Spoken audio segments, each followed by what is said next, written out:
আসসালামু আলাইকুম। আজকে তৈরি করে দেখাবো খুবই মজাদার একটি রেসিপি। এটা বিকালের নাস্তা হিসেবে খুবই মজাদার এবং বাচ্চাদের টিফিনেও কিন্তু এই নাস্তাটি তৈরি করে দিতে পারেন। বানানো খুবই সহজ এবং খেতে অনেক বেশি মজার হয়ে থাকে। শুধুমাত্র আটা এবং একটি ডিম দিয়েই কিন্তু এই নাস্তাটি তৈরি করে দেখাবো। তো আশা করি ভিডিওটা ভালো লাগবে। আর ভালো লাগলে অবশ্যই ভিডিওতে একটা লাইক করে চ্যানেলটি সাবস্ক্রাইব করে দেওয়ার অনুরোধ রইল। তো চলুন ভিডিওটা শুরু করি। আর আমার চ্যানেলে কিন্তু এর আগেও অনেকগুলো নাস্তার রেসিপি দেয়া আছে, তো আপনারা যদি চান সেগুলো দেখে নিতে পারেন। তো প্রথমে এখানে নিয়ে নিলাম 1 কাপ পরিমাণ আটা, স্বাদ মতো দিয়ে দেব লবণ, 1 চা চামচ চিনি, এটা দিলে অনেক ক্রিস্পি হবে। আর 1 চা চামচ দিয়ে দিলাম কালো জিরা, 2 টেবিল চামচ দিয়ে দেব রান্নার রেগুলার তেল। তো এটা দিয়ে ভালোভাবে মিশিয়ে নিব। অবশ্যই একটু সময় নিয়ে ভালোভাবে এটা মিশাতে হবে। তো এক পর্যায়ে মেশালে দেখা যাবে যে এরকম ব্রেড গ্রামের মতো হয়ে গেছে। আর এরকম মুট করলে কিন্তু দলা পাকিয়ে যাচ্ছে, তখন বোঝা যাবে যে এটা হয়ে গেছে। আমি নর্মাল পানি দিয়ে একটা ডো তৈরি করব। তো ডোটা কিন্তু এমন হবে, খুব বেশি শক্তও না আবার খুব বেশি নরমও হবে না, এরকম একটা ডো তৈরি করব।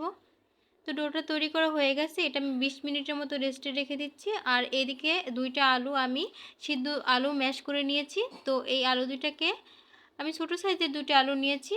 তারপরে এটা ম্যাশ করে এক সাইডে রেখে দিচ্ছি। আর নিয়ে নিলাম একটা শুকনো মরিচ। তো আপনারা চাইলে এখানে মরিচের পরিমাণটা কম বেশি বাড়িয়ে নিতে পারেন। তো এখানে চাইলে চিলি ফ্লেক্সও ব্যবহার করতে পারেন। তারপরে সামান্য একটু লবণ দিয়ে মরিচটাকে ভালোভাবে একটু ডলে নিচ্ছি।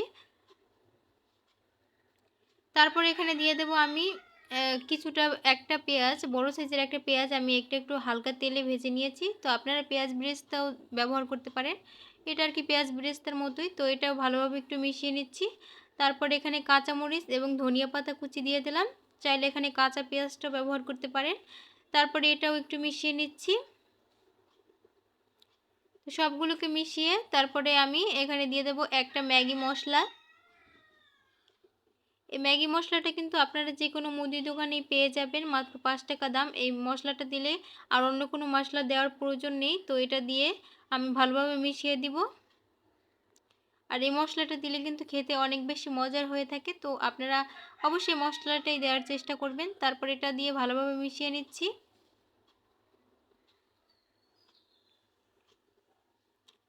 আর এখনও যারা আমার চ্যানেলটা সাবস্ক্রাইব করেন নাই, প্লিজ সাবস্ক্রাইব করে দিবেন। তারপর এখানে একটা সিদ্ধ ডিম এভাবে আমি গ্রেটার সাহায্যে গ্রেট করে নিচ্ছি। তো এখানে ডিমটা আপনারা চাইলে স্কিপও করতে পারেন, তো ডিমটা দিলে বেশি মজা হয় খেতে, সেজন্য দিলাম। তো এ পর্যায়ে কিন্তু আলুর পুরটা রেডি করা হয়ে গেছে, এটা এক সাইডে রেখে দিচ্ছি। আর এইদিকে ডোটাও রেডি হয়ে গেছে, সেটা থেকে আমি লেচি কেটে নিচ্ছি। লেচিগুলো কেটে হাত দিয়ে এভাবে ঘুরিয়ে ঘুরিয়ে গোল করে নিচ্ছি। তো সবগুলো গোল করে নেওয়া হয়ে গেলে আমি সবগুলোকে তুলে রেখে দিচ্ছি। আর একটা লেচি নিয়ে আমি একটা রুটি বেলে নিব, পাতলা করে একটা রুটি বেলে নিব। আর রুটিটা একটু লম্বাটে করে বেলবো আমি। তো আপনারা কিন্তু দেখেই বুঝতে পারছেন। আর রুটিটা কিন্তু খুব বেশি মোটা করে বেলা যাবে না, একটু পাতলা করে বেলতে হবে। মাছ বরাবর এভাবে কেটে নিলাম। এবার সিঙ্গারার যেমন আমরা শেপটা, যেমন সিঙ্গারার ভাঁজটা যেভাবে দেই ঠিক সেভাবে করেই আমি দুই দিক থেকে এভাবে মুড়িয়ে নিলাম। আর হাত দিয়ে ভালোভাবে চেপে চেপে লাগিয়ে দিতে হবে। এটা কিন্তু অবশ্যই চেপে চেপে লাগিয়ে দিতে হবে, না হয় আমরা তেলে দেওয়ার পরে কিন্তু এটা ছুটে যাওয়ার সম্ভাবনা থাকবে। তো এবার আমি যে পুরটা রেডি করে রেখেছিলাম সেটা ভিতরে দিয়ে চারিদিক থেকে একটু পানি লাগিয়ে নিলাম। তো পানি লাগিয়ে ভালোভাবে এটাকে আমি সিল করে দিব।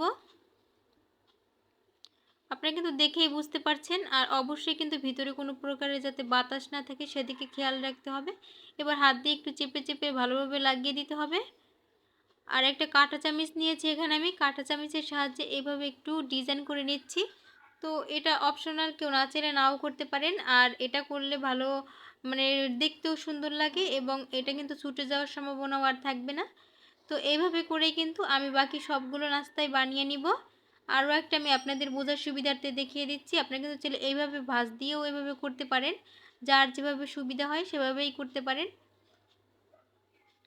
তো এভাবে করে আবারও এটাকে মুড়িয়ে আর চারদিকটাকে একটু পানি লাগিয়ে তারপরে আবারও ভাঁজ দিয়ে নিলাম।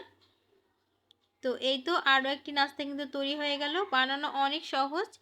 এরপরে আমি ডুবো তেলে ভেজে নিচ্ছি, চাইলে আপনারা অল্প তেলেও ফ্রাই করতে পারেন, অসুবিধা নেই। তো আমি এখানে 4 পিস দিয়ে দিলাম আর বাকিটা রেখে দিচ্ছি, আবার এগুলো হয়ে গেলে পরে ওগুলো আবার ভাজবো। তো একটু হালকা কালার চলে আসলে আমি উল্টে পাল্টে দিচ্ছি।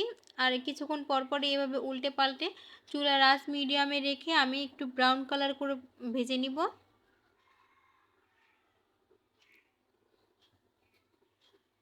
তো এই পর্যায়ে কিন্তু আমার ভাজা হয়ে গেছে। এই পর্যায়ে আমি সবগুলোকে তুলে নিচ্ছি আর বাকিগুলোকেও এভাবে একই রকম করে ভেজে নিব। চুলার আঁচ কিন্তু খুব বেশি বাড়ানো যাবে না, এটা লো আঁচেই মানে মিডিয়াম আঁচেই ভাজবেন। তো এই যে দেখুন সবগুলোকে তো ভাজা হয়ে গেছে আর দেখতে মাশাআল্লাহ অনেক বেশি সুন্দর আর খেতেও হয় অনেক বেশি মজার। তো আশা করি ভিডিওটা ভালো লাগছে। আর ভিডিওটা ভালো লাগলে অবশ্যই চ্যানেলটা সাবস্ক্রাইব করে আমার পাশে থাকার অনুরোধ রইল। তো আজকে এই পর্যন্তই। এতক্ষণ ভিডিওটা দেখার জন্য অসংখ্য ধন্যবাদ। তো আজকে এই পর্যন্তই, সবাই ভালো থাকবেন। আল্লাহ হাফেজ।